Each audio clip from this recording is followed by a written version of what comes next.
But Tracy, talk a little bit about when we do have to unstuff the closets. How do we do that? Where do we put the stuff? I mean, that can be overwhelming.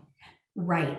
The items have to go somewhere. And I've had so many of my clients say, oh, we were going to rent a storage unit and put everything there. And I say, well, before you incur the cost, there's something bigger you need to think about, and that is proximity.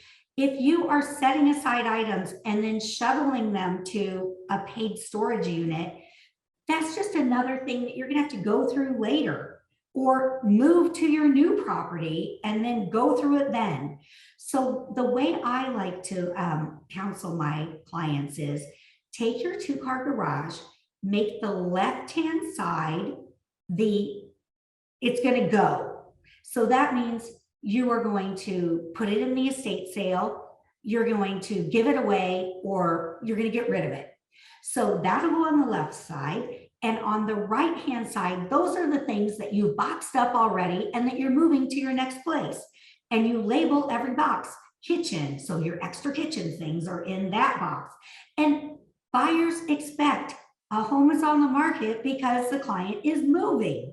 So it makes a lot of sense. It's less expensive. And then you've already done a lot of your work for yourself. That's fantastic.